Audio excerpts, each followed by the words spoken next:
Yes, indeed. Let me get over to the right. I was going to say, hey, I'm over there. I know. I like to be her because, like, I'm looking at you from the camera. Good evening, Alex. How are you? Doing all right. Doing well. And good evening, Ty. How are you? Our producer in the background. I'm doing pretty good. Just recovering from a cold.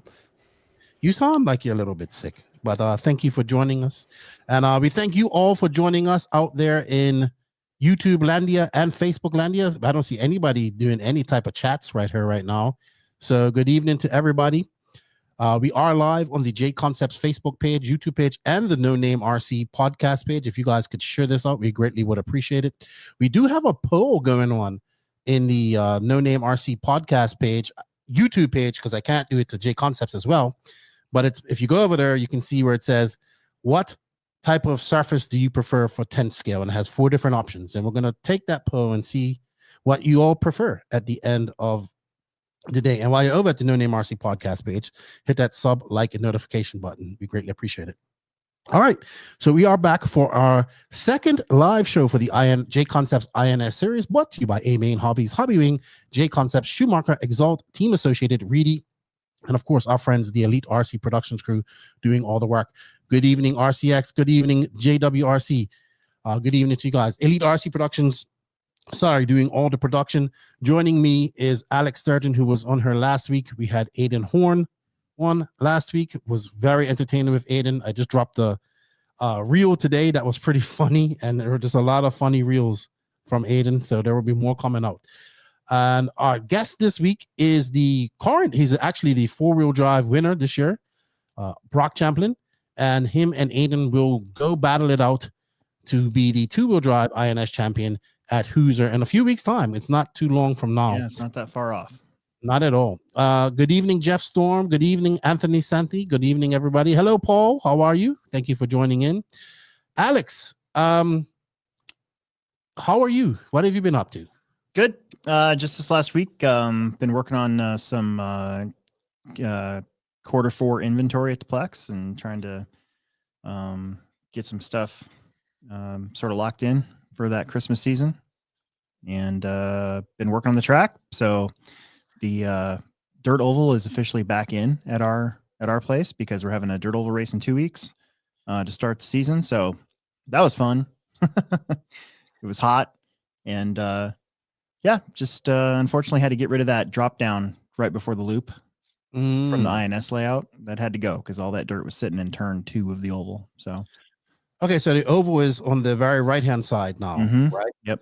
And you still have the off-road track though, but just okay. Just yeah, basically the layout didn't change very much right now because we still have a couple weeks left of our 10 scale program, and then when we get ready for Techno, which is November 7th, November 8th, whatever Saturday that is, I'll have a more 8 scale appropriate layout for those guys.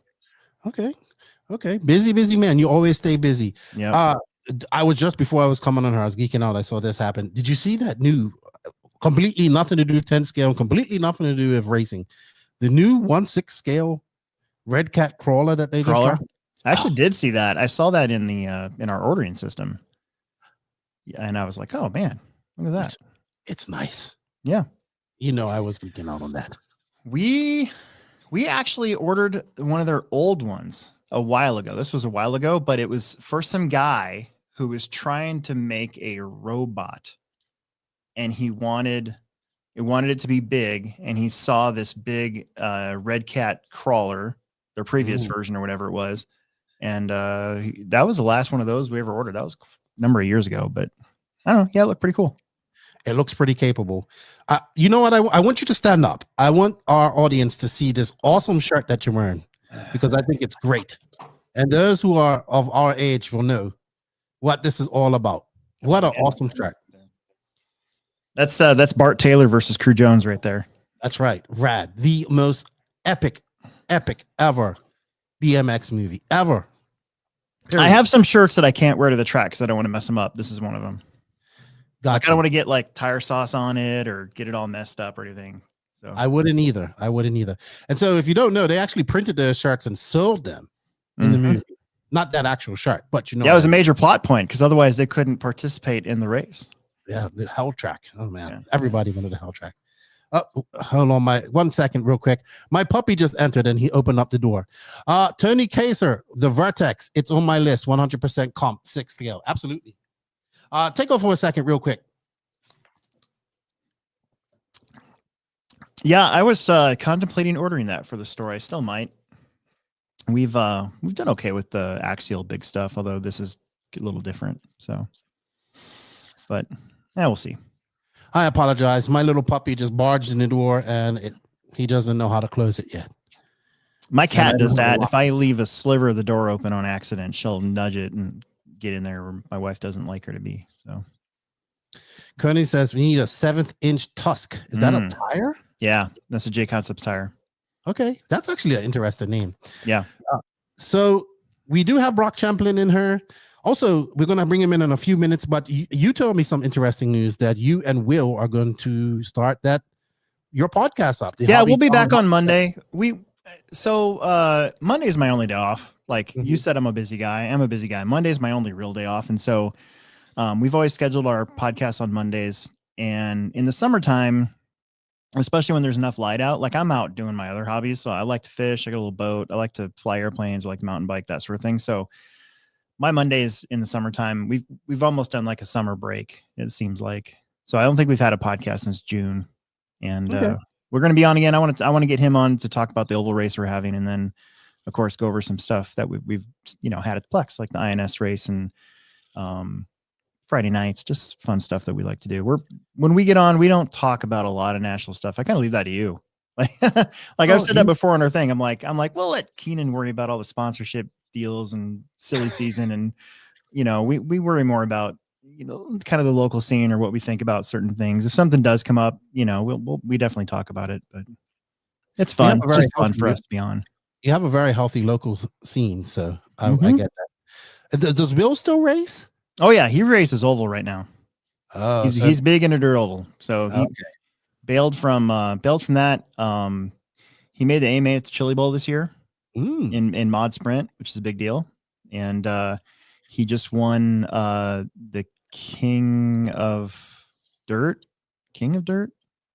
It's a big race at Fastlane that's drawn in some big names in the past, and there's a lot of big names there. And he won that. And then he did good enough in the oval to get the King thing. It's kind of like how they did the Masters of Dirt. Okay. Buying the classes for points or whatever. So I was really proud of him there because he struggled last year at that same race. His first Chili Bowl attempt, he was in the B, which is still pretty good. And then this year he got the bump. And I think his third try, I bet you he just drives straight in. I have no doubt. I have only driven around an oval track once in my life. Yeah. Well, I mean, I got a Losi sprint car that I'm actually pretty excited for. So my YouTube channel, right? Hobbyplex Show. One of the better videos in the last maybe 6 months was a video. 6 months? When did that come out? March. Anyways, we got into Losi 22S sprint and I did a video. Can this compete with, a regular custom work sprint car? And I ended up winning the 13.5 class that day. So really, yeah. So they Dirt Oval is also my buddy Sean Rusin and Tyler and Chase from Wheel and Trigger. They've got these cars, and they'll be racing now at the Dirt. So the Dirt has a nice oval. Yeah, they're in Paris. Yeah, I saw the advertisements for their club race. Yeah, and Sean is like going nuts into this now. Not as nuts as that, but I think that's a great vehicle to get started with. If Traxxas was smart, which they are, they would make one very similar size and KV, and then we could have a spec class. That would be great. Yeah, right? My struggle bus with oval is all the different classes. Really? Yeah, there's so many different classes, and not every track runs the same stuff, and so you end up with guys that we get messages all the time. Hey, how come you don't run this? How come you don't run this? And we're like, well, our local scene doesn't do that, but this track, 3 hours away does. And so there's always that friction there. I think guys want to race, but they want to race the class that they like to race, and not all the places do the same thing. They try to under like dirtoval.com rules and stuff, but even then it seems still not as organized, I guess. Well, I know they really desperately want to get involved with Raw and have a proper Raw Nationals, but Raw has to get some people involved that are in that industry So involved and doing it. And it sounds like it's a lot of work. I was on the committee a long time ago when Don Sanchez was president, when Roar finally dropped Oval altogether. Really? So they used to do it. Mm-hmm. You remember Don Sanchez? I remember her too, on the starting grid back in the day. I've been around a long time. You have. I've been region director, comp director on the XCOM. I've been parts of Roar here and there. We have questions for you already. Should we ask? Because it's actually a very good question. Sure. Darnell asks. We're going to bring in Broc, but this is actually a good question, and I want to ask it before we get cracking. He goes, curious to know how Alex has been able to build and maintain a scene there, especially when a number of tracks closing down. Is it location, community? Is it something he does specifically? Okay. Part of it's Omaha has always been a really big RC town. I don't know. I mean, ever since I was a kid. So I'm 46. I've been doing this since 88, I think. And Omaha's always had a track somewhere. So, and whether it be oval or I started with outdoor dirt at a hobby town, actually, in the 90s, early 90s. So that's part of it. But also, like, for me, this might sound harsh, but you can't give a crap about what any pro driver says about anything that you do. And that's not to diss on that sort of thing. It's just that I focus on the people that pay for their stuff from us, that buy their stuff from us, and also beginners. So if you don't have any beginners coming to your track, you're in trouble, because eventually the expert level drivers will travel a lot, and you'll won't have like a weekend racing at all. You know, our Friday nights are really big. In the summertime, it slows down, but in the wintertime, it picks up tremendously. Sometimes we can have 4 to 5 heats of our beginner class, which I call Plex Spec. There's no rules in Plex Spec. There's nothing spec about it other than you got to run a 2-cell battery. Other than that, I don't really care what you run. And so what that does is the store, our big store, can sell cars, and then we can flip those guys, turn them into Friday night racers. My motto on Friday night is nobody's any good, nobody cares. Like, I want to make t-shirts that say that. Okay. And then you got to get people comfortable, and you got to build something kind of like a community in a way, but you can't scare people off with, or bore them to death either. All of our Plex Spec racing is heads up. There is no IFMAR qualifying. It's just go out there and race. And so what that's done over the years, and I started that in 2005. And so what that's done over the years for us is we can pick off some of those people and turn them into hardcore Saturday racers that do IFMAR style qualifying, that do care more about their lap times, that do care more about the track being perfect and all that sort of thing. And it's cycle. So we have these kids. I watch all these kids. Like, it's crazy how a lot of these kids now are adults, and I've kind of watched them grow up from being this, short little 5-year-old kid now to being, 20 years old, kind of like my son. And so we're able to have that turnover where 18, 19, 20-year-old kids can kind of get out of RC sometimes, actually most of the time, but then we backfill that with new kids that come through, and it just keeps happening. So having a really big, strong beginner class, if you have to give them a night to race, or just making sure that you focus a lot on them and pay attention to them and have a facility that sort of caters to that, then everything else, in my opinion, takes care of itself. So this last season, like our summer series just got over with, and we had more independent racers. So I had almost 20 eligible racers for prizes in independent 2-wheel drive and 4-wheel drive, and less than 10 in the expert class. That's the first time that's ever happened. So what that's showing me is that I have a lot of new people that are coming in that will eventually turn into expert drivers. It's just this year, a lot of my expert drivers that would have raced like expert stock, they moved on to like mod. So we're in that place right now where it's sort of cycling through, I guess. I've already said that once, but that's kind of what it is. So in my opinion, it's not so much about worrying about like names showing up to your track or anything like that. It's focusing on a beginner level racer. And then in my opinion, everything takes care of itself after that. You also can't be a jerk to people. No. So I can be kind of a dick sometimes, and I have learned, and it helps that I've gotten older, but I've learned to sort of like bring that down, and I've tried to be a lot more nicer to people. My problem too is I'm very introverted, and so I try to mask that by being somewhat social and stuff, especially the new people. I really want those new people to come in and feel safe and comfortable in our place so that they can come race, and then eventually maybe, I don't know, one day turn into the next Andrew Thomas that we've had, you know, or Daniel Bender or TJ Williams. I never would have thought you was introverted.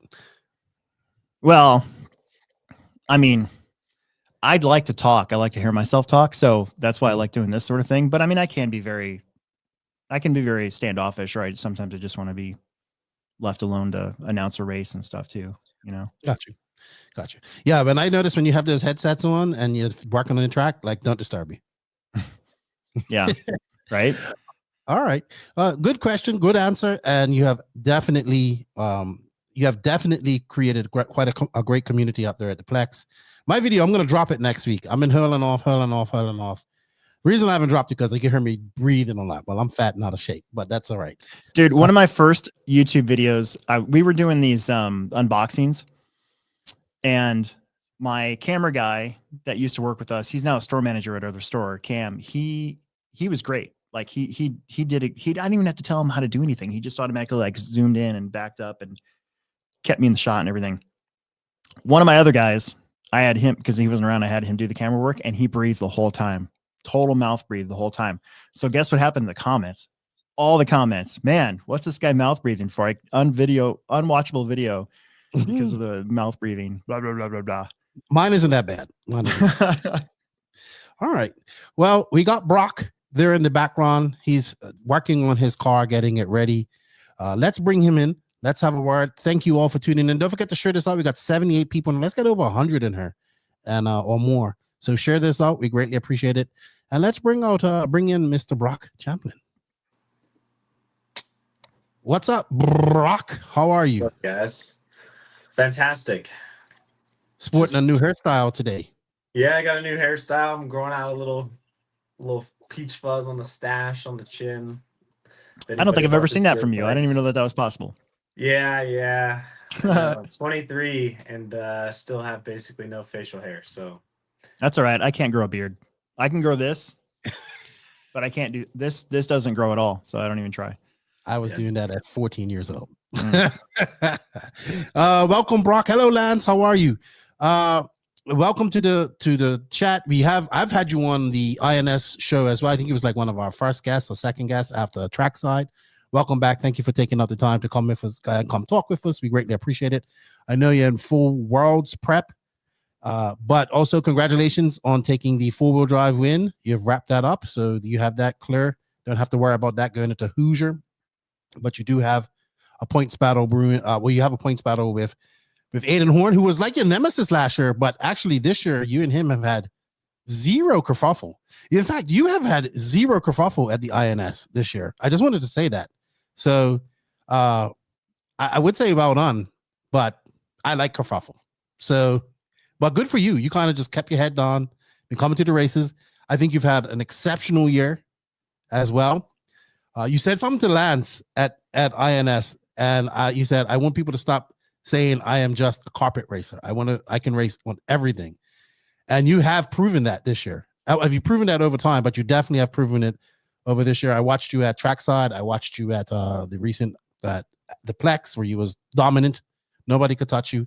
So congratulations on a very good year, I would say. And I was asked to pick my pick for the Worlds, and I put you in my picks for 4-wheel drive. I don't know about 2-wheel drive, but I put you in the picks for 4-wheel drive. And we're going to talk about that because I think Schumacher's got a good car now. Very good car. But welcome. Well, thanks for the kind words. Yeah, definitely. I think my approach is a lot different to racing now more than ever. I think that is what keeps me away from the drama.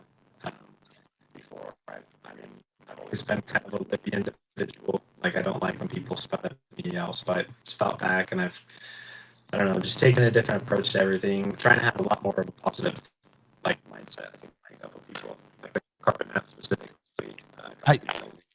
I think is this mic breaking up for you? Yeah. All right, Brock, you're having a little bit of a mic issue. If it was like static. It's and staticky. Yeah.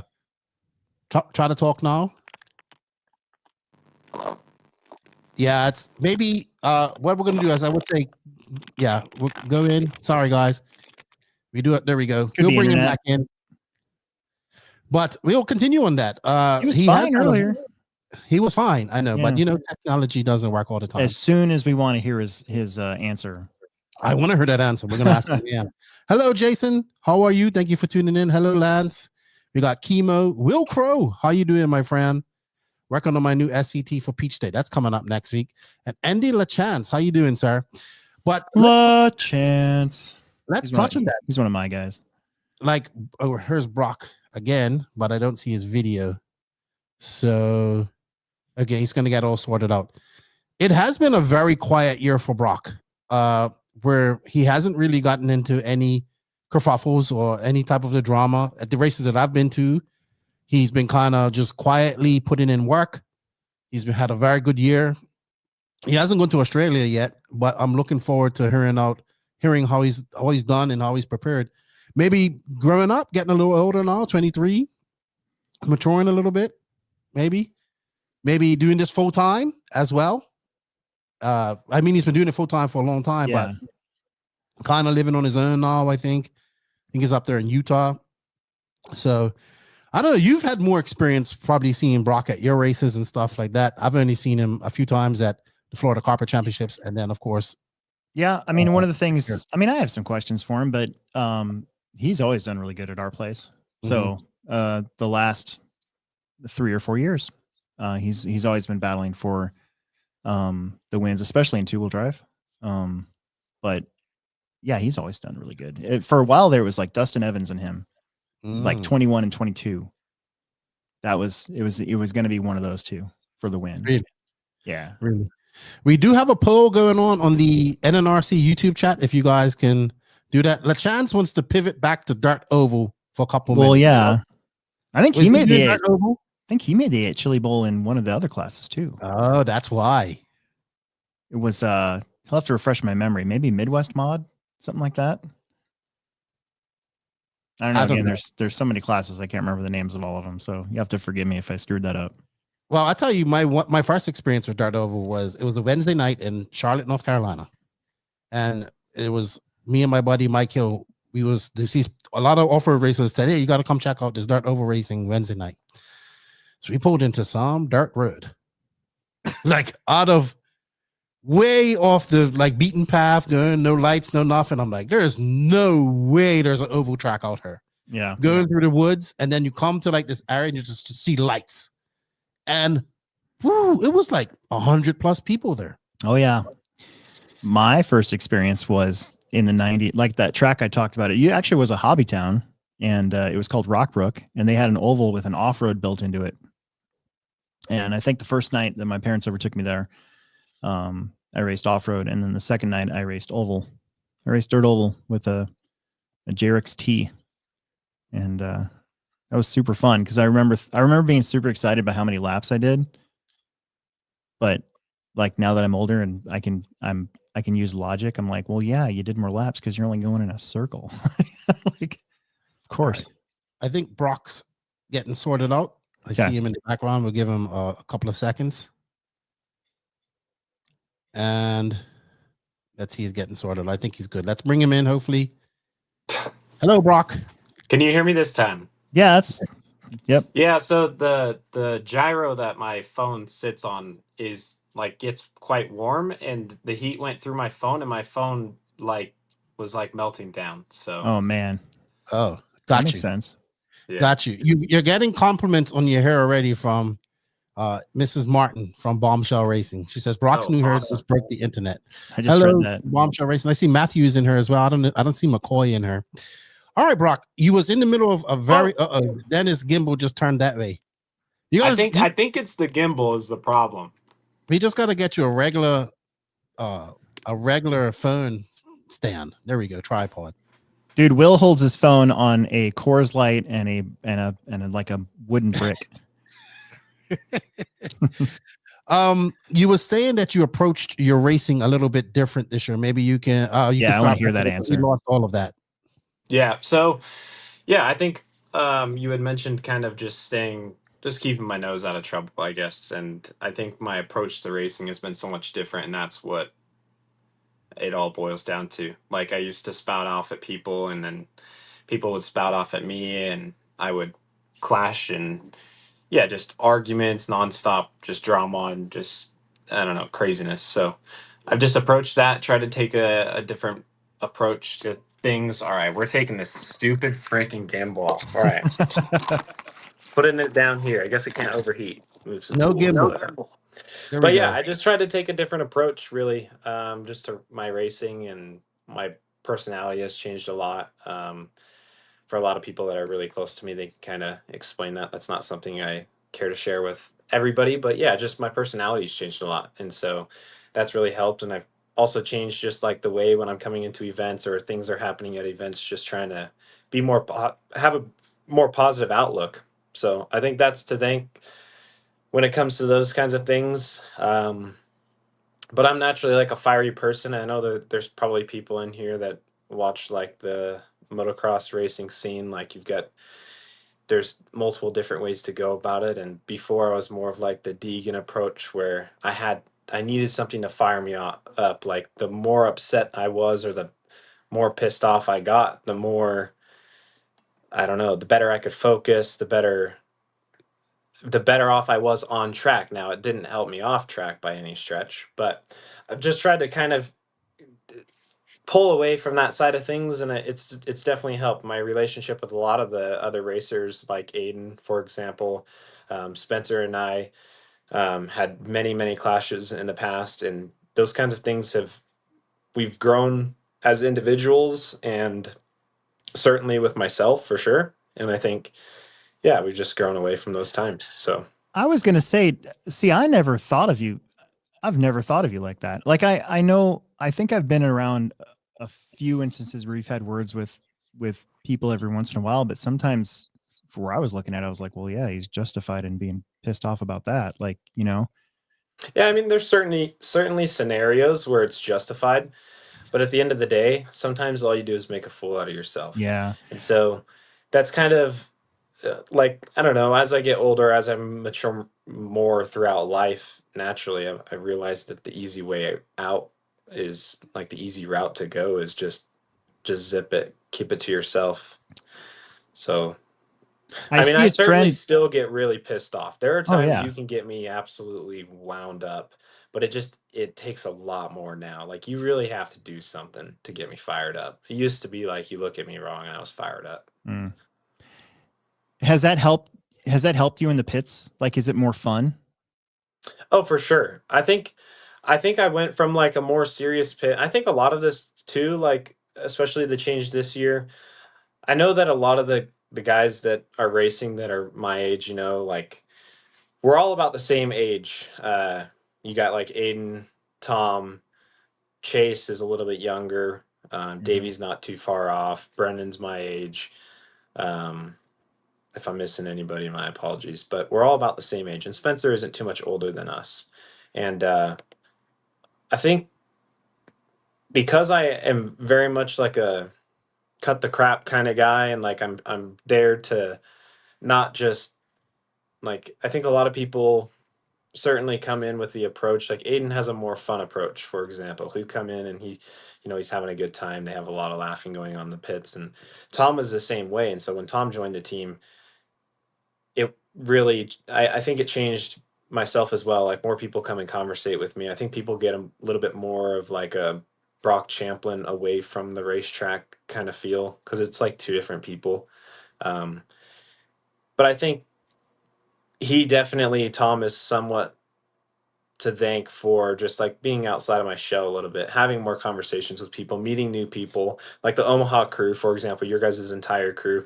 Last year, Andrew Thomas's dad and I at the INS finals, out of pure frustration, I crashed and I sat upside down for so long. And I came back to the pits and I slammed the table, and he didn't like that I had slammed the table. It scared him and his wife, and I totally understood it. But at the same time, like, my rebuttal was like, this is my job. If you have a bad day at work, you're not going to be happy either. But we've since moved past that, and I think I've realized so quickly that Tom and those guys, like, for example, the Omaha crew, are such amazing people. And so now that I'm able to, like, conversate with those people and they get a taste of my actual personality and not just the racing me, I think it's really changed the dynamic.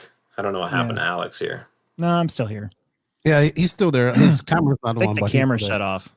Gotcha. Okay. Little technical difficulties. This show's full of this stuff tonight. I know. That's all right. We're still getting the There I message am. up. Hey, A bigger picture now, more far back. There's his producer. There we go. We're adjusting cameras on both sides here. Good. Yes. So I guess having more of a Schumacher obviously has grown in size a lot this year with a lot of the TLR dismissal of the pro team last year. You picked up good picks like Tom Rinnick, obviously, as well as Nate Sutherland and many other guys as well. Probably not as big as many people as the X-Ray team has put up or the Associated team, but a formidable team nonetheless. And you are correct. Tom is a very outgoing, very if I would say you're more introverted a little bit, because I think the first time I even really had a decent conversation with you outside of an interview was at trackside, when we kind of just sat off and we was talking. I said, well, that's the first time I really talked to you. And then even when we had our interview, it was good. can I ask Brock a quick question here? Sure. Okay, going into the new season with both Tom and Nate as teammates, in the past you've had run-ins with them. Was that something that you thought about, or is that not even in your mind when that happens? Can you still hear me? Because it muted and I unmuted. You can hear me, right? Yep, I can hear you. Yeah, it's definitely something that I thought about. Tom and I really haven't had, like, we had the kerfuffle last year at Iowa. At Island. And I think that was like you're coming into somebody's home track. It was really just Tom and I battling. Like, I'm sorry for anybody else that was there, but we were far ahead of everybody. Oh, we know. We were there. We saw. I think that emotions boiled over because we were so close every single run, but we were so far ahead of the next guy. And so it was really just a one-on-one. There wasn't like make a mistake. Like, you could make a mistake and we would still be a few seconds ahead of third in most of the runs. So I think the emotions kind of boiled over. It was his home track. He's really obviously trying to prove a point, and he had really good stuff. He drove amazing. And yeah, I mean, to be honest with you, I didn't, at one point on that main day, like, I had absolutely no confidence. I couldn't drive the dang cars. The cars were good. They vacuumed the track. Everything felt a little bit funky, and then kind of realizing like the pressure and stuff. And I think a lot of the reason I actually don't like the carpet guy terminology is because it puts more pressure on me. And I'm not I like the pressure, but I think that sometimes people like just expect it to happen.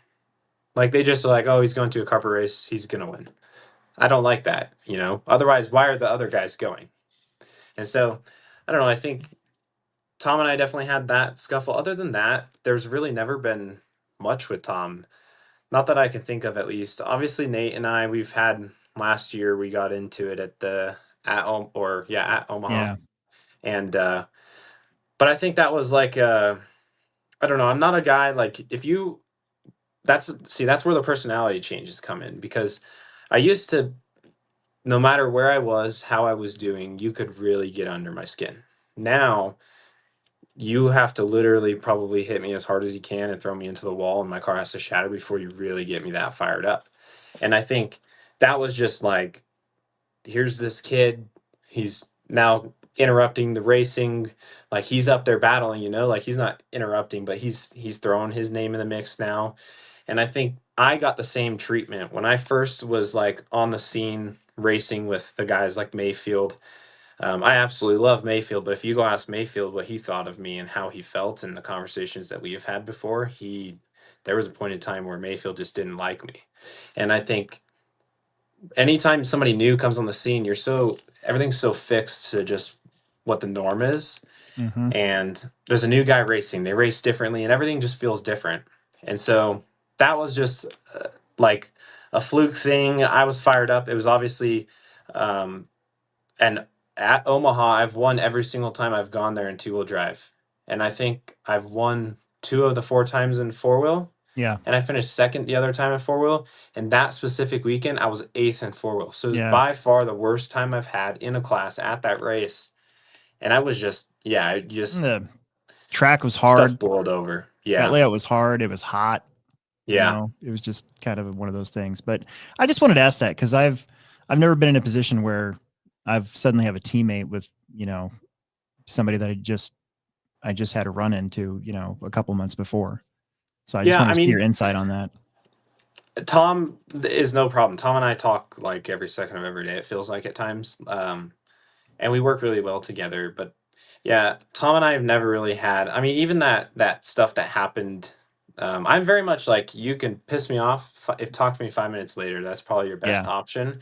If you talk to me 5 minutes later, it's like, I don't care. Something happens, I say something, and I just don't ever think about it again. So I don't hold grudges. I don't do any of that stuff.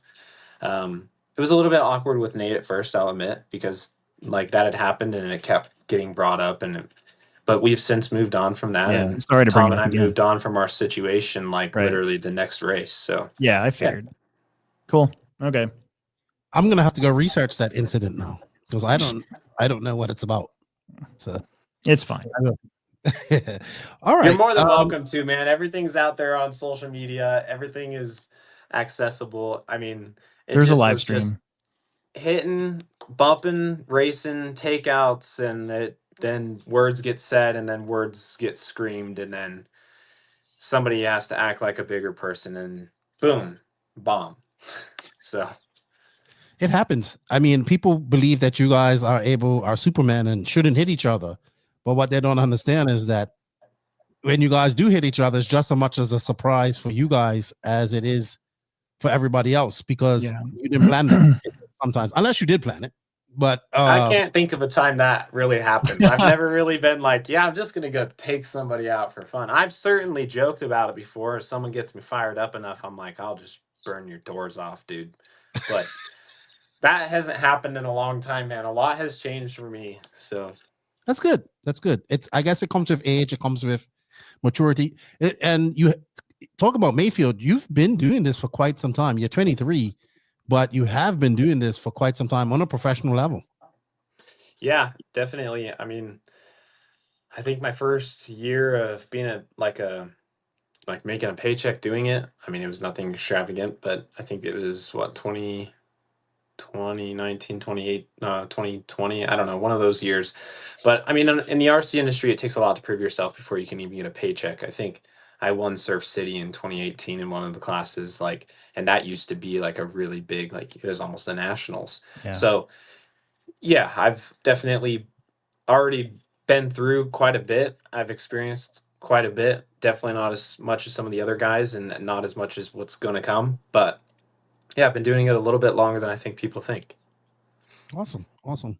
Let's talk about your INS so far this year. So, like I said, I got to see you at trackside. You won 4-wheel drive out there. You didn't top 3 in 2-wheel drive. That was like my first time ever seeing you racing on dirt at all. Because I don't think I've seen you at Masters. That would be the only place that I think otherwise I would have seen you. Because that was only my second dirt race, to be honest. Yeah, I've raced Masters like the last 2 years. I could have won it this last year, but that was honestly, the Masters actually that you mentioned is where the personality change came from. Because Dakota and I, basically it was one of the qualifiers, the last round of qualifying. I'd already TQ'd overall, and I don't know what was going through my head, but I passed Dakota back, and it was lights out fury from there. Like Dakota lost his mind on me, I lost my mind on Dakota, and that's when I realized to myself, this last Masters of Dirt, I was like, I can't act a fool anymore. Like I need to be more professional. I need to contain my emotions and like settle where things need to be settled. But yeah, that Masters of Dirt is like hopefully the turning point of not ever having to deal with bull crap like that again, that I start, Cool. I get it, man. I get it. It's called reflection. Even as I get older and get closer to 50, I still learn things, and I have my failures where I get back into my childish ways as well. So life is about learning and improving, right? So Definitely. it's going to be a continuous thing, and it's good to see you making some strides in that. But yeah, INS, you're doing pretty well. You had a 5th in 2-wheel drive at trackside. You didn't come to RC1. I can't remember what was. Did you have something else going on at RC1 or? I think there was something else going on. I'm not 100% sure. Okay. Otherwise I would have been there. I Yes. think. Oh no. I didn't go to RC1, so this kind of ties into stuff we're going to talk about as the new 4-wheel drive. But we chose to not go to RC1 because we had just got the 4-wheel drive and we were focused on the dirt nationals. Got you. Okay. Got you. And then if we fast forward, we're going to talk about the car. I just want to go through some of your results right here. Then we go to round 3, which I didn't go to. You swept that. You took you at Island. You dominated. You won 2-wheel drive and 4-wheel drive. It was Spencer Rifkin, Aiden Horn in 2-wheel drive and 2nd and 3rd, and Brendan Schimmel and Tom, your teammate. His home track, probably a little bit disappointed because I know he wants to do well at his home track. Even though I know Hobbyplex could be considered his home track too, Alex. No worries. Obviously, and then we come to Hobbyplex, which was just uber impressive because the only person that probably had something for you all weekend was Aiden, and that was probably, okay, he had some errors, he had some coming together, you had a coming together with him and you as well. He had a coming together with some lap traffic, but to be fair, he was quite dominant at there, I guess, carrying on your success from Island. So I guess maybe tell us a little bit about your run at Island, because I wasn't there. I didn't get to see it. I didn't get to see anything about it. But you go on that confidence and go right into the 3rd round here at Hobbyplex. Did you get some confidence that you might have needed for this year at the at round 3? I would say I started out the year quite okay. I Clash, I was quite quick, and then that kind of boiled over into trackside for the first round of INS, and we kind of made a big stride in 4-wheel drive. What's actually really cool is we can, I guess, brag about this at Schumacher, but we've won the series with 2 different platforms. So trackside was with the old car, the new car was at Highland. So I would say that was a bit of a confidence boost. And then at Hobby Action, I felt really good. And, there was some teams had advantages with tires and other things there. And at like the Desert Classic, and I felt really, really good just in general. And then we got the new platform, and kind of ever since we got the new platform, I've just felt amazing. Like when I go and run at the track now and I'm running 4-wheel drive, I just feel like at home. And that kind of just leading up to Island, I hadn't even drove the car on carpet yet, and even before the carpet nationals, the only time I had driven that shaft car was when I was there at the INS. And yeah, I think we got there, and Spencer did TQ 4-wheel drive for that event, but we were able to make a couple of strides right before the main events in the last qualifier. And I believe, if I'm not mistaken, I want to say Spencer TQ'd round 1, maybe Brennan TQ'd round 2, and I think I TQ'd round 3. And so it kind of was going every which way in 4-wheel drive, but yeah, I just got out there in the mains. And like one of the beautiful things about driving a shaft car, and we had the belt car for so long, but the belt car, you had to drive a lot harder, in my opinion. And so now when I'm in the racing with the shaft driven car, I feel like I don't have to drive as hard to like produce lap times. I don't have to drive as hard to keep up. I feel like I have an extra few percent when I really just pull the trigger full throttle. As for the belt car, sometimes I'd be running 3rd trying to catch up, and I'm just losing time and I'm maxed out. And so I think that's been a huge help for the confidence, is just the new platform's been amazing. And then 2-wheel drive went really, really good there. My 2-wheel drive, just on carpet in general, has been lights out since I got my butt kicked by Tom. We made a bunch of improvements before the Nationals last year, then went into the Nationals, won it last year, won Florida Carpet Champs in 2-wheel drive, and then brought it to Island and just amazing. So yeah, I think a lot of it is running on confidence for Island, but I think just the cars in general have been super, super good, especially on the carpet scene. And so I think that was kind of like definitely was awesome. And then winning that for sure built the confidence going into Omaha. So Well, your home track now, right? Because you're in Salt Lake, right? yeah, I'm in Salt So Lake. your home track is Eaton's, which is a dirt track. Yes, it is. We do have a glued surface, and Yeah. I wouldn't consider it anything like Hoosier. There's no track like Hoosier. Like they put down 10 times the glue of anybody else. So Mm. we still have forgiveness and whatnot. And that's about a year old kind of thing. And so before that, it was only ever dirt, like regular clay, like it Yeah. wasn't glued. Right. Interesting. That answers Lance McDonald's question, because he was asking, what is it like changing from a belt-driven to a shaft-driven car? You answered that.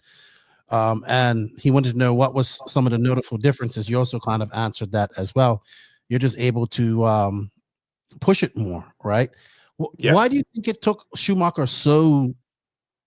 I know they've been doing belts for a long time, and shaft-driven cars have been around for so long as well. They're like the last of the Mohicans. They were the last people to do it, or last competitive car to do it. Was it just because it's better on carpet, or was what were the decisions to finally go to the shaft-driven car after so long?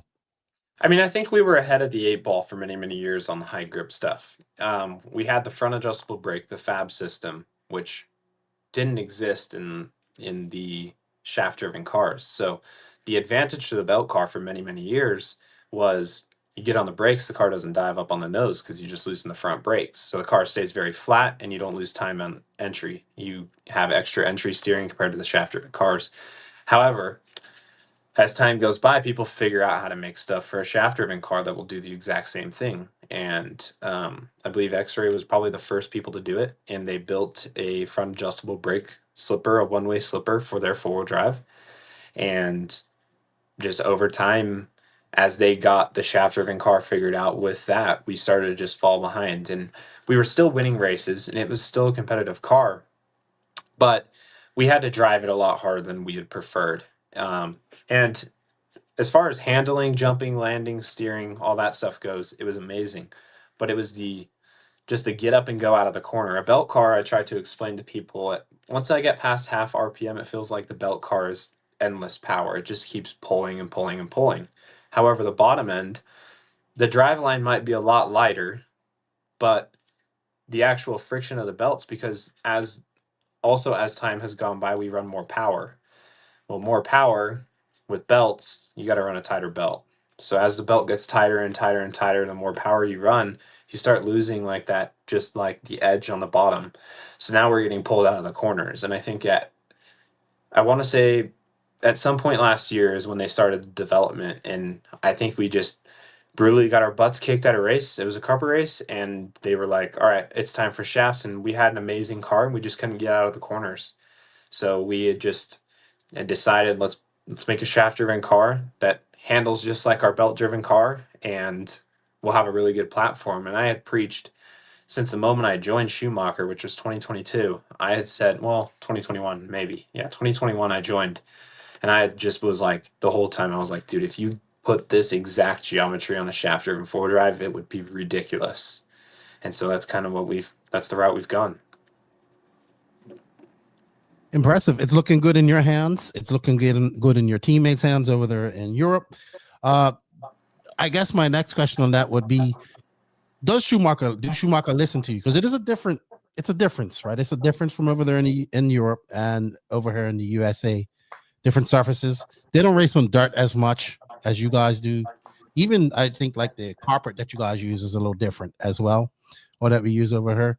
So where they sit, I know it took a long time to get the shaft-driven car, but are they more open-minded or open-eared listening to you guys suggestions now over here in the USA? I would like to believe so. I think Trish takes a lot of what we say as positive input. One of the hard things about adapting to Schumacher was a lot of the times, like I'm very blunt. If people know me, I'm very blunt, especially when it's something that's serious. So if it relates to the car, I'm very blunt, and sometimes I can come off as just like super rude. And when you come off as rude, you don't want to listen. So I think as time has gone by, we've learned to communicate with each other better. They understand me more, and I understand them a little bit more. And so that certainly helped as far as like them wanting to listen and me putting in my input. But Trish really does listen well. And one of the things that I was really has been amazing since the time I joined Schumacher is it feels like no matter what, I'll be at a race and I'll be missing steering, for example. And I don't know where it's coming from. I have no idea. And then a week later, there's a part on my doorstep. And I try the part and go figure, there's more steering in the car now. So Trisha's really good at figuring things out as long as you can give back the input like, oh, the front feels like this, or the rear feels like this, or the car doesn't go here, but it goes here. And yeah, I think Trish definitely listens really well. He's an amazing engineer. So, and very bright, like, it seems like he always has like a really good answer. You don't ever get like a, well, you could do this. It's always like a, do this, that will for sure fix it. You do it, perfect, good to go. He's very articulated, very well Yes. spoken, very nice man. And I assume having a bigger team now of equal level drop, because it was kind of just you and Schumacher for a long time over here in the USA. But having Tom, having Nate, a couple other guys here, I'm assuming this helps you guys bounce ideas off each other. And it's the proof's in the pudding, right? You guys are doing well. I would say the smallest of the big teams and still competing against the big dogs over here. I know over in Europe it's a little different because it's mostly Schumacher.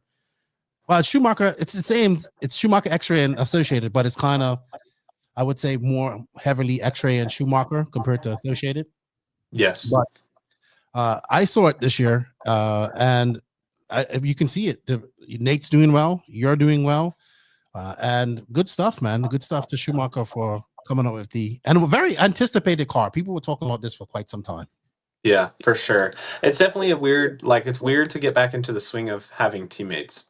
Like you're a creature of habit, right? So each and every day when you go to the track and you don't have a teammate, you really just learn to do things yourself. Going to the track feels a lot different than going to the track when you have somebody else suggesting something or trying to work on stuff with you. And yeah, it's definitely been a huge help, and I'm really appreciative of what Schumacher's done in making the strides. I think people are really starting to believe in the States, because I think before I had joined, I really never saw the cars, and now it's just awesome to see. Like when I go to any track now, there's Schumacher cars. So that's one thing that I've noticed at Omaha is Andrew and Dalton, and when they're at the track on our practice nights or on a club race day, they're always on their phones clicking with Tom about stuff. Yeah. Tom is very, very good at communicating. Yeah. I don't know how he does it, man. I leave a lot of people on open. I leave a lot of people on red. I try my best, and I'm getting a lot better at it as I'm learning Tom's habits, but he's really, really good with that stuff. And that's why those kids are so dedicated to his program, and they want to do what he's doing because they can receive so much from him. Yep. Good stuff. Good stuff. I like Tom. Hey, Ronnie Rifkin says he's proud of you, Broc. What's up, Ronnie? How you doing? Thanks, Ronnie. Ronnie sends me the weirdest stuff, dude. It's the weirdest thing. It'll be the most random text messages about the most random things, or it's the most random phone call asking the most random question. Like I love Ronnie. So he's a stud, that's for sure.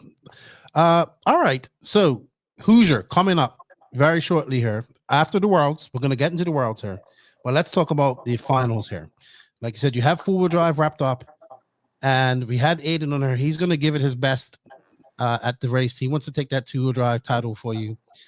The ball's pretty much in your court. I think we worked it out last week.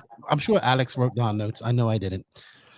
But I see it. I write in notes. But it's going to be close. Aiden said that he's not that good at Hoosier.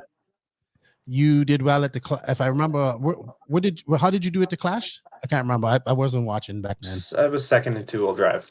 All right, so it's positive for you as well.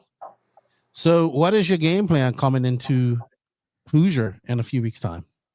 I'm actually really excited about Hoosier. I've never been more like, to be honest with you, I know we have the Worlds coming up, but when we got back from the Nationals, I was pretty pissed off. Like, I'll just tell you, I got home, I had one mistake. I think I clipped a pipe in one of the seeding runs.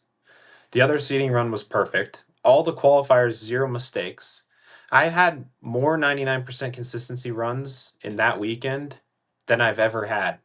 And it was all from 2-wheel drive. Every single run, everything was perfect. And I was 4th.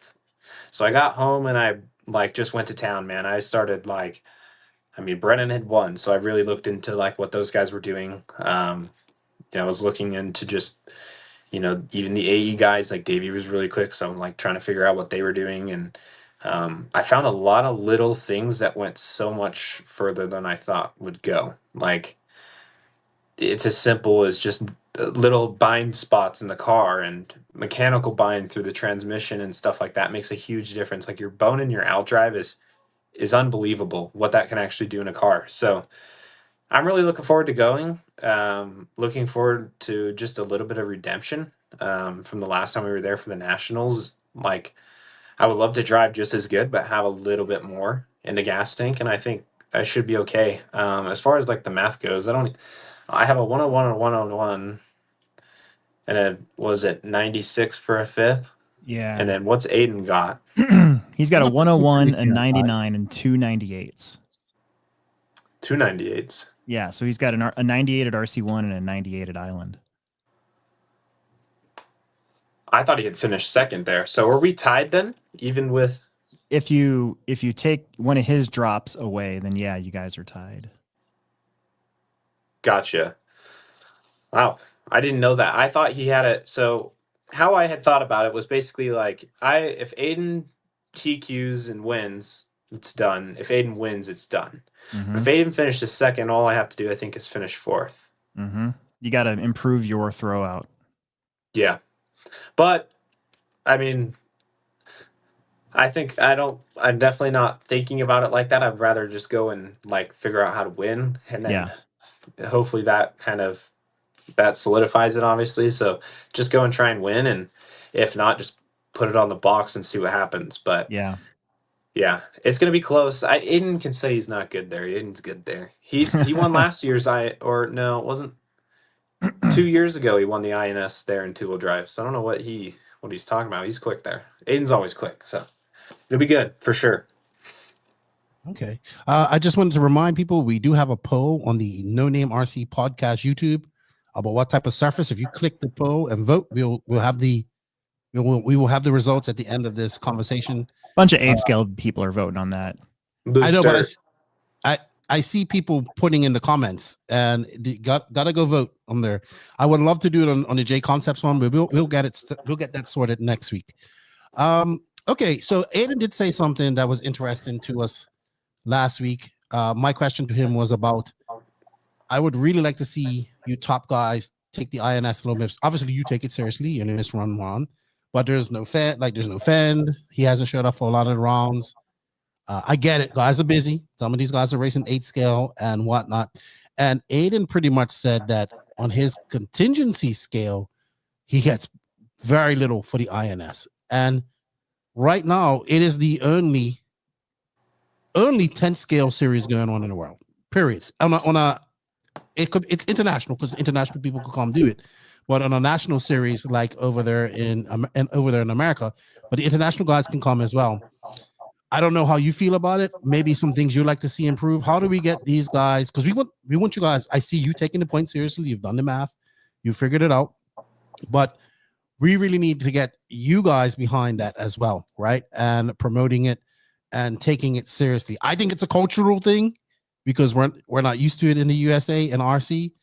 But what's your opinion on that? And what would you like to see improved from your peers in this? Because I would love that the finals comes on. We have all the top guys there racing, right? Yeah. I understand that there's another race going on that same weekend, but I think the INS having a series is important, and we need you guys, because it starts from the top, right? Because the people that are paying for this and paying to come here, they're taking it serious. Like, they're going to all the rounds. They're taking the points serious.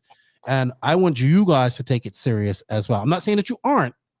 I'm just saying some of your peers. Like, we need to see everybody showing up, every top 10 scale racer showing up as much as possible, at least for 3 of these rounds. Yeah, I mean, I completely agree. I know as much as my thing too is like there's a couple guys not even going to the last round because they don't have a chance for the overall series. My whole thing about the series, I actually think that the series should be classified. Like, if you win the series, you should be. I feel like people should be more proud of winning the series now than a Roar National title.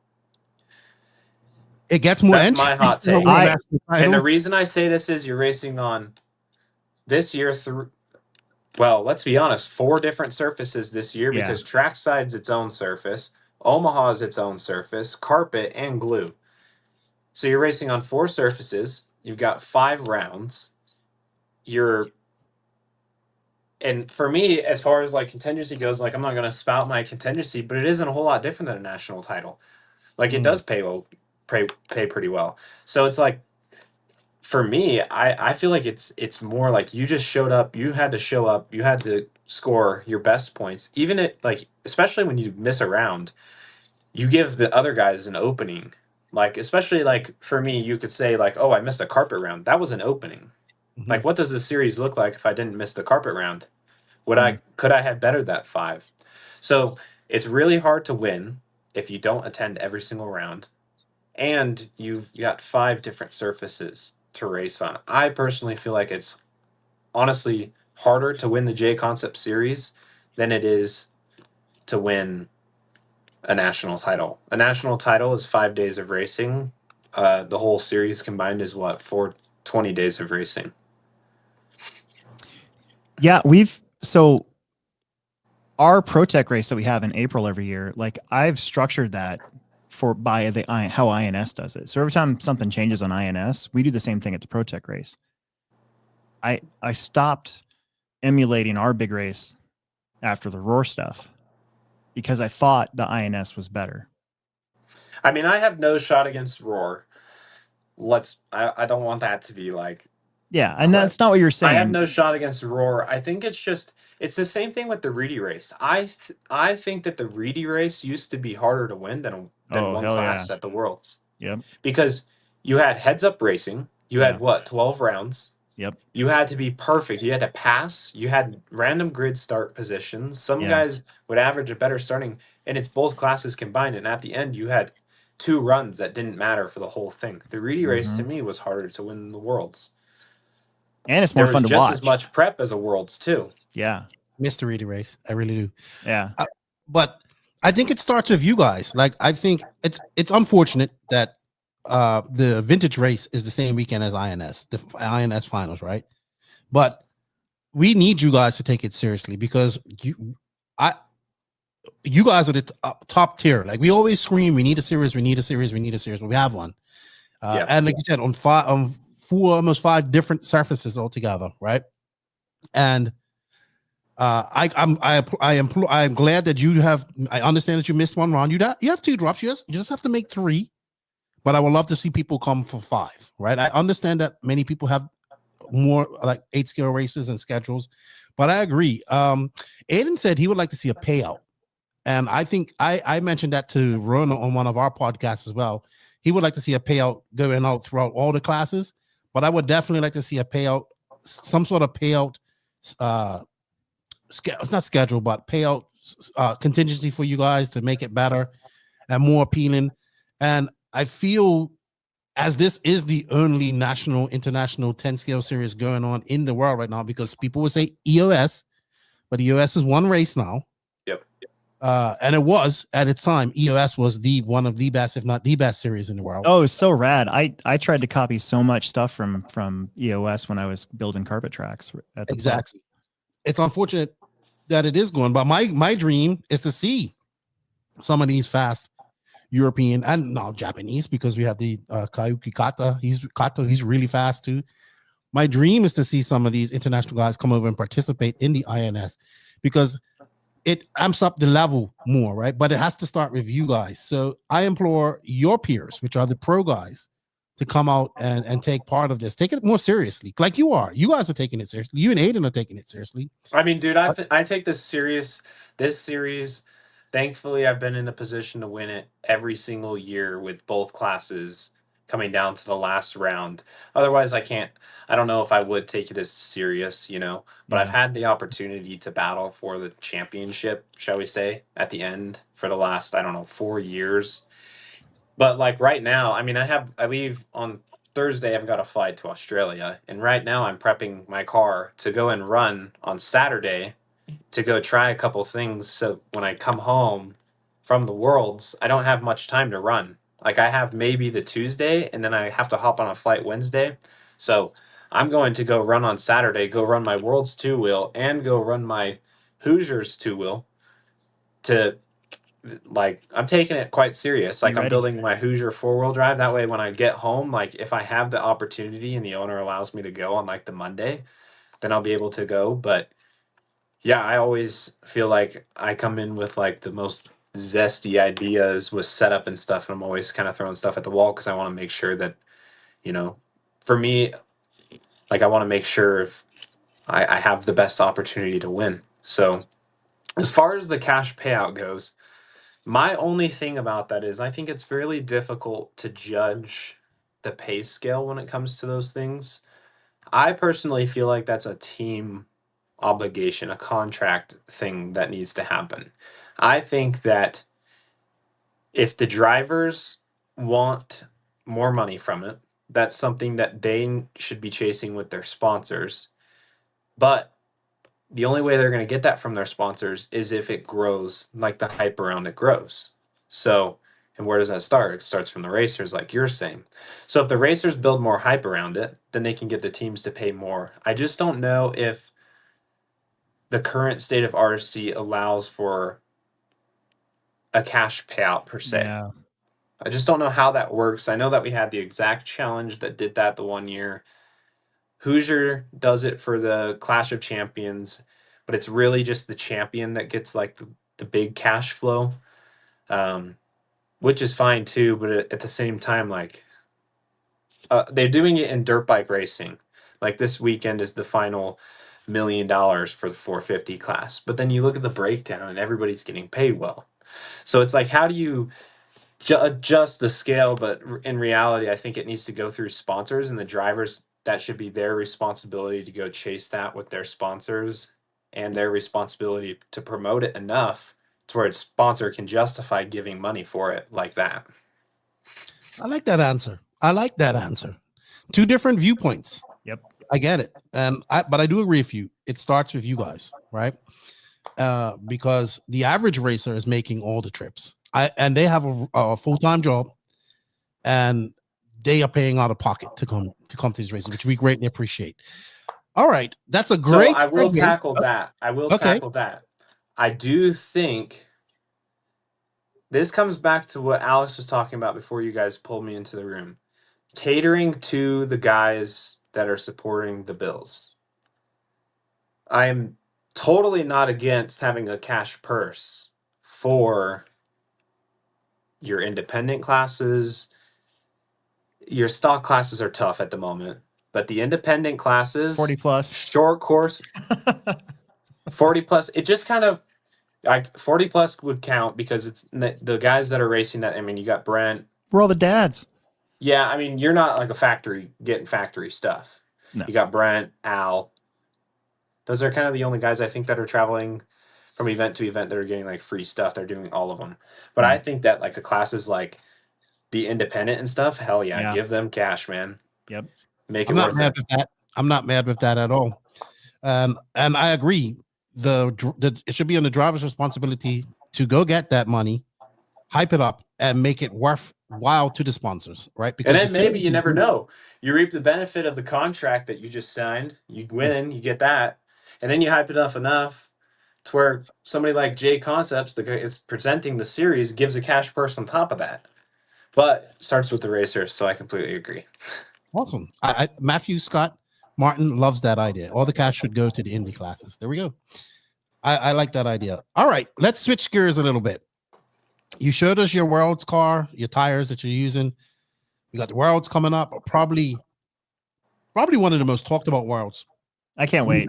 Worlds in a long time. I know last year at Hobby Action was 2 years ago at Hobby Action, it was a lot of chat around it because it was coming back to the USA.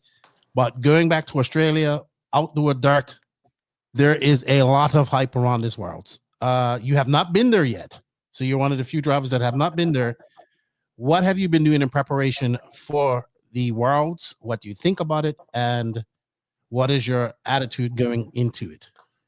A lot of golf. I'll post some GoPro footage tomorrow after I'm done at the lake. No, but actuality is I've been practicing. I have been doing those things, but I have found for myself, and multiple people have pointed this out in the past, when there's no expectation, I do really well, which is why I don't like the carpet thing again. So when there's no expectation and I go in there not thinking, oh, this is what my car did last time, I'm expecting it to do this, and I think that's all like nonsense for me. For other people that works, for me it doesn't. So it's a clean slate. I'm going there. I've never been there before. I've never seen the venue. I've seen the pictures of the track. I've seen a video on the track. Haven't seen much other than that. I don't know what the pits even look like. I have no clue where the pits are. Yeah, I haven't actually seen any pictures of the pits. I don't know what anything looks like other than I know that the dirt is brown and there's pipes and there's grass in the infield. That's it.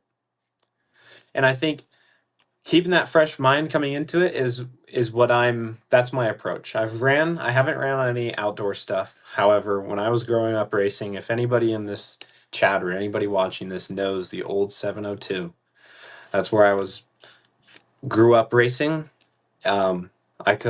I would be willing to put money on it that it was probably worse traction than what we're going to have at the Worlds. So I actually really enjoy it. I really enjoy drifting the car around. My parents owned a track for a little while. It was really, really low grip. Drifting. Every time like the stuff's loose, I enjoy driving it. And when I enjoy it, I normally do better. So I'm really looking forward to just like the clean mindset. We're going to Australia, for goodness sake. Like we get to go to Sydney. That's super cool, you know? So yeah, I'm just excited to go. I'm excited to be there. I'm not excited for the 15-hour flight from LA.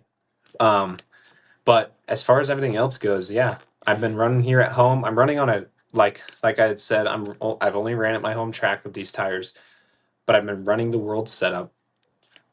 I can just tell you right now, when these tires go bald, the compound's interesting and it doesn't have any traction even on glue.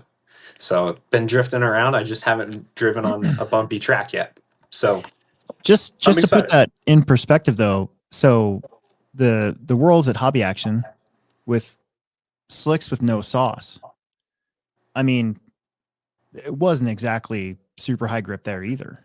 No. And you finished third. Yeah. So I mean, if you can wheel, I think if you can wheel, you can wheel. Yeah, you know? I mean, I'd like to think that. I mean, I'm baking on what I know. What I know is I have driven an RC car for many years. I know how it reacts on low grip. I know that you have to counter steer in spots. However, I think something else people are overlooking too is it is the Worlds. And every time there's a Worlds, there's always something slightly different. One of the things to really think about here, which is one of the reasons I did not want to go in the first place, was that track layout was in for almost 2 years. Yeah, that's new. And I don't think people, when you're running on a loamy outdoor track and it rains as much as it rains there, that track was packed in entirely different than what we're racing on. So there's a chance we get there and nobody has any idea what's going on. Maybe the locals might, but some of the people traveling might not know. It might not be anything like that. And every time I ever go to a nationals, anytime I go, even from track to track, year to year, it's always a different story. Hobby Action, oh my goodness, the Worlds was nothing like we expected. We didn't think it was going to be that low of grip. Yeah. So, yeah, you bought 16 sets of tires. Yeah.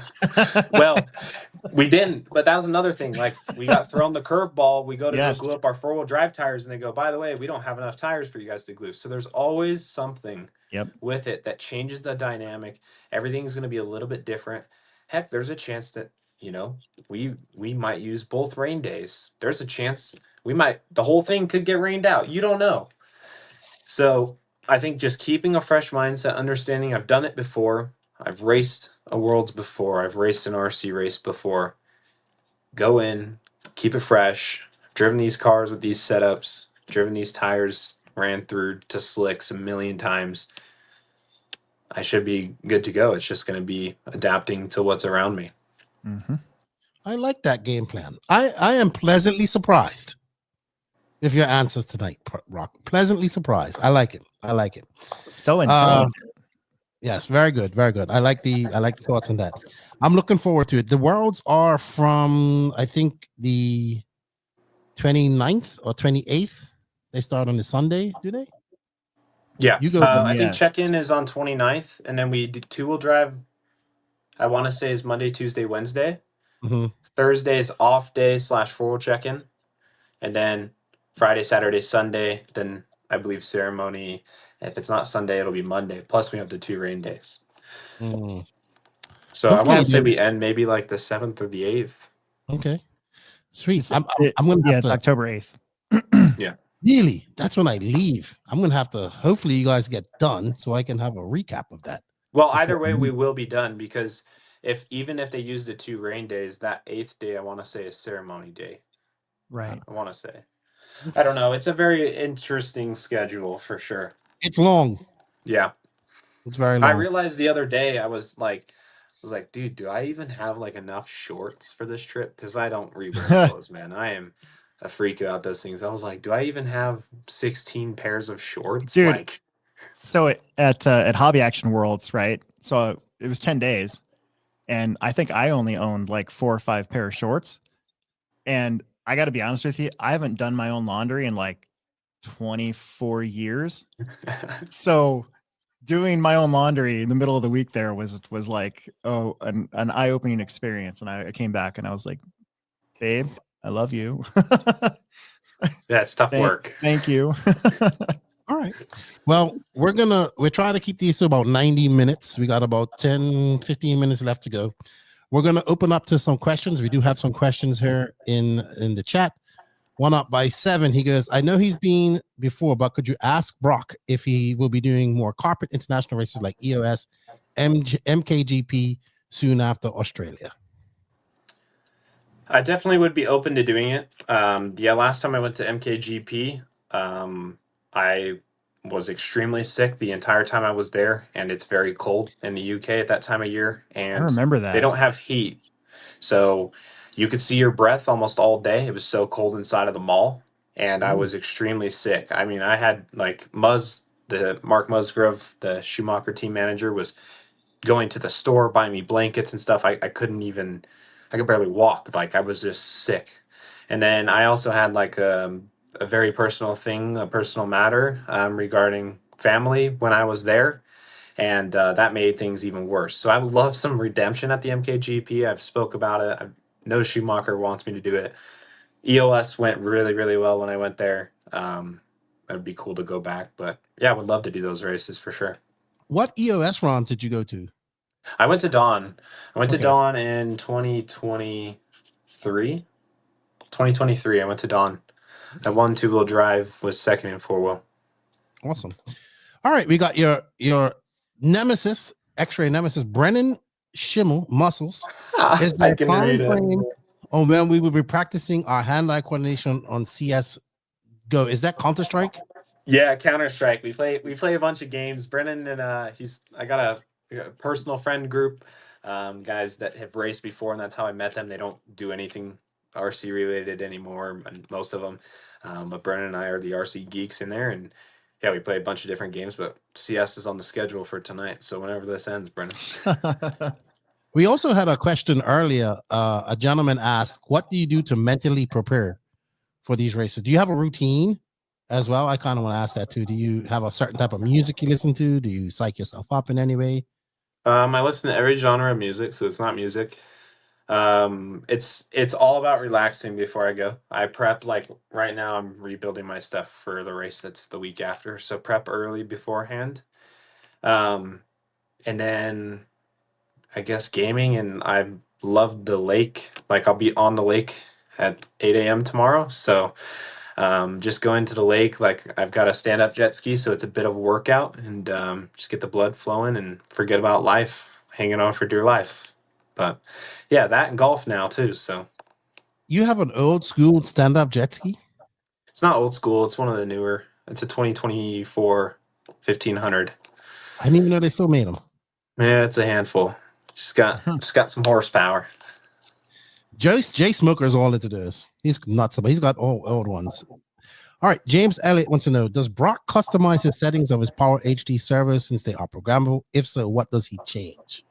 I actually spoke about this with somebody about 2 weeks ago. I've never done it, but I do know this is something at some point, whenever I would say probably after Florida Carpet Champs, I think this is something I want to get into doing because I know it's a huge help in touring car. Like all the touring car guys, they cannot drive those cars anymore. Like they have their servos down to a T, man. And when they take it out, they're so much slower. Yeah. So I would like to see it done in 10 scale. I don't think it would do much on dirt, but I think carpet racing, it would be a big benefit. It's just like an ESC. You can add deadband, you can add, boost, turbo, those kinds of things. So Really? linearity, exponential. Yeah, you can do all that stuff to servos now. The Power HD works. I don't have a radio sponsor, so if there's guys watching this, if you guys want to, dish me something for a radio sponsor, I know that the Fly Sky works. Like I'm pretty sure you can program the Power HD servos through the Fly Sky radio, but they make programmer boxes. You literally plug it in and you can program a servo. It's pretty cool. Funny, my contact at Flysky just messaged me too. Not hey, sent me a message. I'm going to say Broc Champlin. Any more questions for you guys? I have a question for you, Broc. So, I remember, was it 2019 Nats? 8-scale fuel Nats at Thornhill? Were you? Yep. Was you driving a Gamma then, or what was it back then? I was AE. Okay. Yeah, well, that was before you were Schumacher, so that makes sense. Are we going to see you? We see Nate's doing some 8-scale and crossover. It's pretty good. I know you were thinking of it. I mean, there is, like Trish says, there is a Schumacher 8-scale car coming. Will we see you doing some 8-scale racing in the future, especially when the Schumacher platform drops? As soon as my schedule slows down, I will be contacting Roar about the Worlds for next year. So I'm planning on, if I really want to, if I can get into it, I'll race the Worlds at Thornhill. Sounds like there's a good chance I could do so. But I will probably race the Worlds at Thornhill, and that will I might go to some before, maybe a couple races before. I know Thornhill, like I did okay there. I was battling for a podium at one point when I was there, and so I'd like to, go back and see what that's all about. If there's a track that's a lot like 10 scale, it's certainly that one. So I'd like to race the Worlds next year. But yeah, we'll see. I'll definitely be racing 8 scale at some point. I just can't tell you a timeline of when it will be a full-time gig. And we just saw a whole bunch of 10 scale mostly drivers win and do extremely well at the e-buggy Worlds in Portugal. Yeah, I think you would have been right there up with them, to be honest. Those guys were killing it. Like I'll be completely honest. I've never looked at Marcus, and like I know Marcus is extremely talented. I've seen him win some 10 scale races, and that kid's really quick. And I will be honest, I've never seen him wheel an 8 scale like that in my life. I saw at the Euros. I don't know if he was even in the main there, and then he showed up to the Worlds, and that kid kicked everybody's trash. He did make he's coming to Florida Carpet Championships too. I heard. That'd be cool. I put the word in Brent Delkey's ear. I was like, get at Hobbyplex. Actually, I said, hey, you need to get Carrot to Florida Carpet Championships. Yeah, I want to see Bruno come for this year too. I know that he doesn't have a 10 scale deal, but I just wish he would come. He's such a fierce competitor. Like just X-Ray. If you're listening to this, just give him 2 cars and just say, here, go run it back one more time for us. It is going to be weird not having no Bruno there, and Runafalk's not coming this year either. Really? So that's disappointing. RRLRC Racing RRLRC asks, good luck down under. What do you want to do most? What do you want to do most in your downtime in Australia? Go swimming with great white sharks.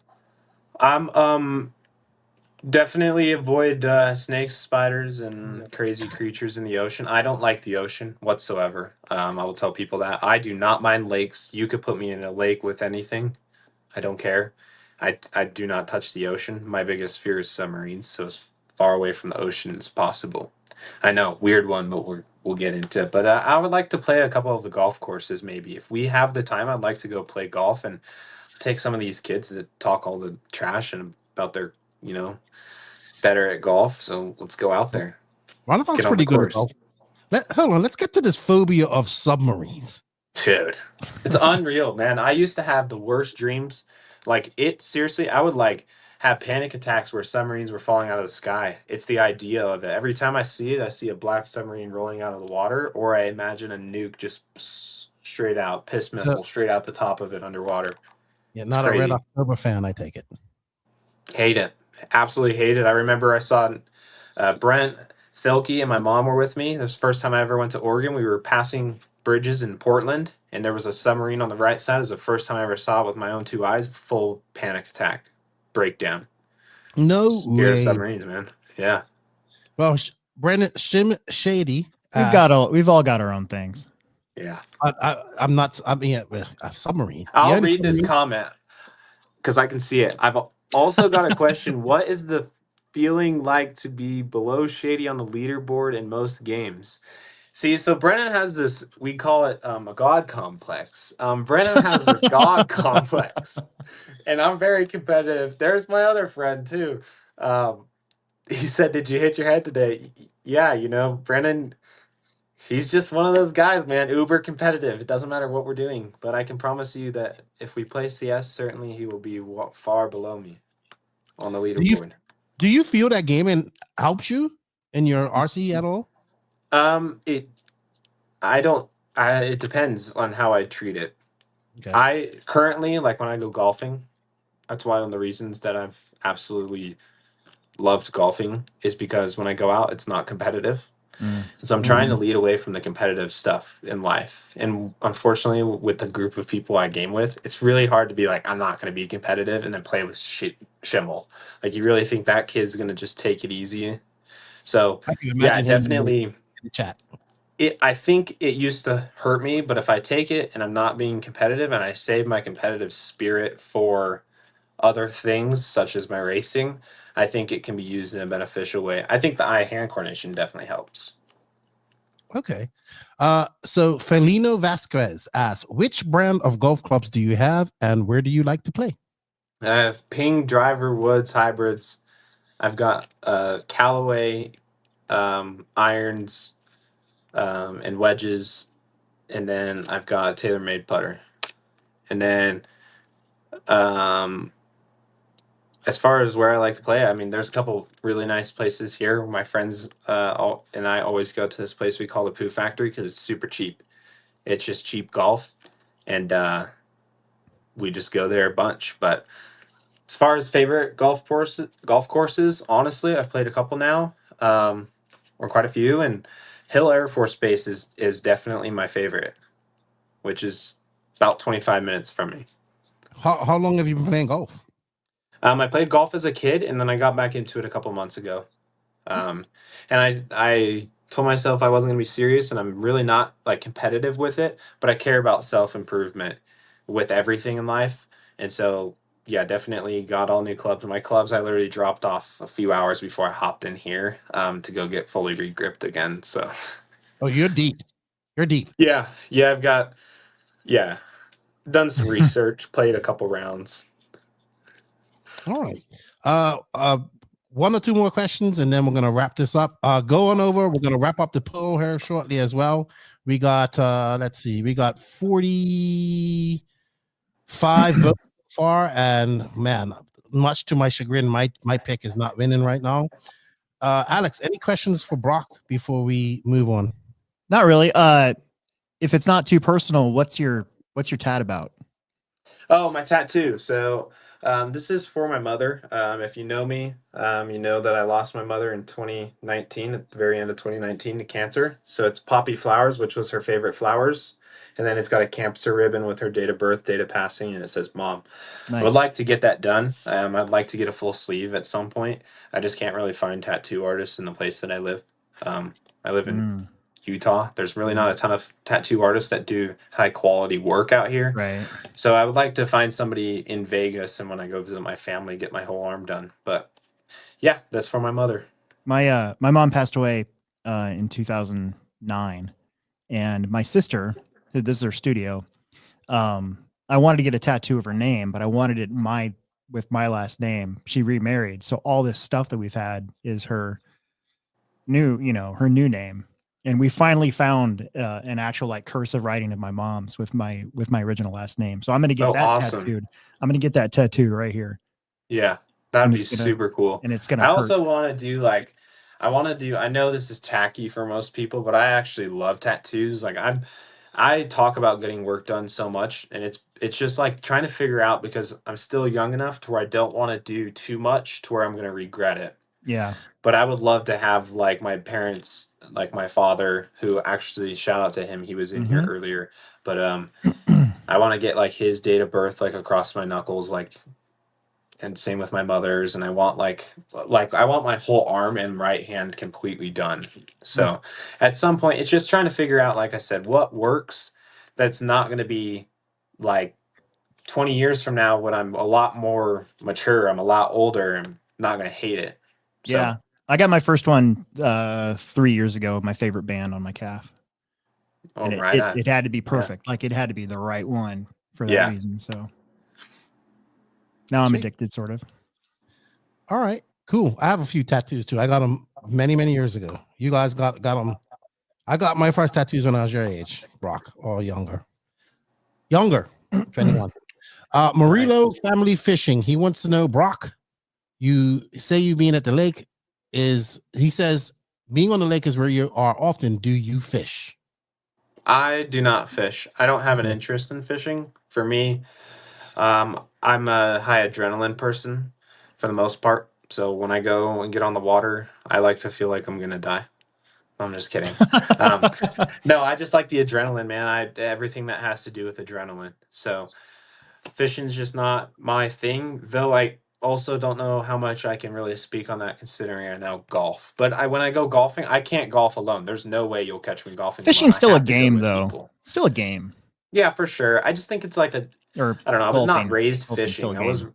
I was raised. You know, both my dad raced jet skis before I was born and rides now, and then my stepmom. That's how they knew each other from way back in the 90s. They were racing jet skis as she was racing as well. So had a motocross scene / jet ski scene again. And yeah, that's just kind of my forte when it comes to water. I just want to be on a jet ski. Interesting. Talk about a niche sport. Jet ski racing. That's the truth, man. I have not been to the lake one time in Utah where I've seen a stand-up yet. Interesting. I'm going to end this on one more question, because you said something about competitiveness and how you don't like to be competitive in everything.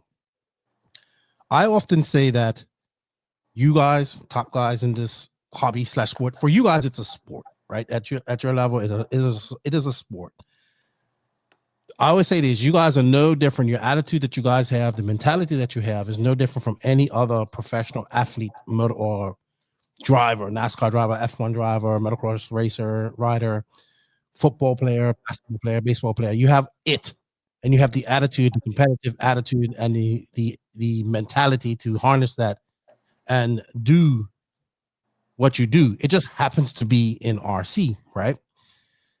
I always say that I think if somebody like yourself or Rivkin or Ronafalk or Ngaru or these guys had that same attitude in any other type of sport, they would be good in that as well. Do you think that's? Am I crazy, or do I think that? Am I right? I think that you're completely correct. I think when you have that competitive edge, I think that's what makes people good at what they're doing. Like, some people are obviously more athletic. Like, I'm not going to go and get on a football field. I'm not going to go and shoot basketball. I might be really tall, and people know I'm tall, but I can't shoot a basketball. But when it comes to other things, I'm very competitive. that comes from my father, and I think all the guys around me that are doing this at a high level are also super competitive. And if you were to put them in a real race car, I think they would excel in doing that as well. I'd like to think so. I think that the competitive edge is what makes someone good. It's not necessarily like you're born with that allows you to do that. It's not necessarily just like, oh my gosh, I'm just good at RC. Like, You have boo. it. You have it. Yeah, exactly. So I agree with you for sure. All right. Well, dude, I really enjoyed this chat. Thank you for coming on. We greatly appreciate it. We've gone over our 90-minute limit. I know Alex has had a long day. He needs to get home. Yeah, I'm paying for this studio too. So there you go.